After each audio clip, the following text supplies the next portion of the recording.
रायगडच्या महाडमध्ये काही दिवसांपूर्वी झालेल्या राड्याप्रकरणी मंत्री भरत गोगावलेंचा मुलगा विकास गोगावलेंच्या अडचणी वाढण्याची शक्यता आहे। विकास गोगावलेंचा अटकपूर्व जामीन अर्ज जो आहे तो कोर्टानं फेटाळला आणि त्यामुळे विकास गोगावलेंना कधीही अटक होण्याची शक्यता आहे। दरम्यान या सगळ्या प्रकरणावरून संजय राऊतांनी महायुती सरकारवरती निशाणा साधलाय। विकास गोगावलेंच्या अडचणी वाढणार, अटकपूर्व जामीन अर्ज फेटाळ, विकास गोगावलेंवरून राजकारण तापलं।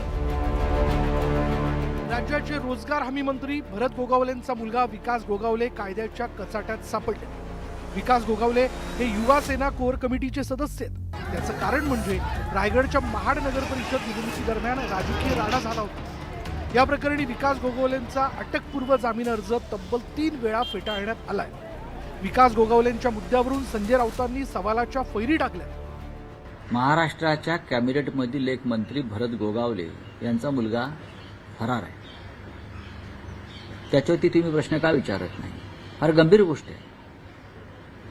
महाड नगरपालिकेच्या निवडणुकीत अटेम्प्ट टू मर्डर एका काँग्रेसच्या कार्यकर्त्याला ज्या पद्धतीनं त्यांच्यावर हल्ला केला ठार मारण्यासाठी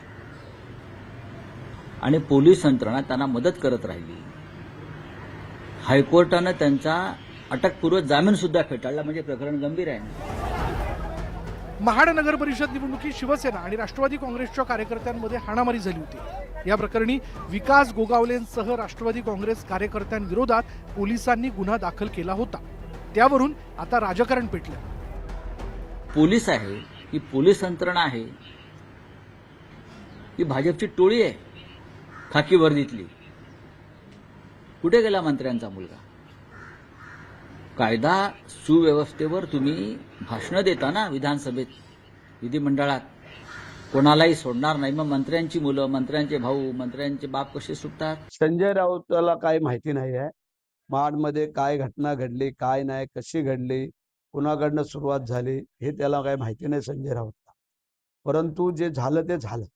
काय आहे, आमची मुलं जे काय बूथवरती राऊंड मारत होते, भेटीगाठी देत होते आणि त्यात ते लोक समोरासमोर आले। आमचे लोक चालत येत होते, ते गाड्या घेऊन त्याच्यामध्ये लाठी काट्या, बॉडीगार्ड बरोबर रिव्हॉल्वर, हे सगळं कशासाठी? जर निवडणूक प्रक्रिया चालू आहे तर तुम्ही पण फिरा, आमचं त्याबद्दल दुमत नव्हतं। परंतु जे काय साहित्य घेऊन आले होते ह्याचा अर्थ तुम्ही जाणून बुजून भानगडी करायला आले होते। महाडमध्ये झालेल्या या राड्यावरून नव्या राजकीय वादाची ठिणगी पडली। शिवसेना राष्ट्रवादी वादात ठाकरेंच्या सेनेनं उडी घेतल्यानं वाद चिघळण्याची शक्यता नाकारता येत नाही। Bureau report, news 18 Lokmat.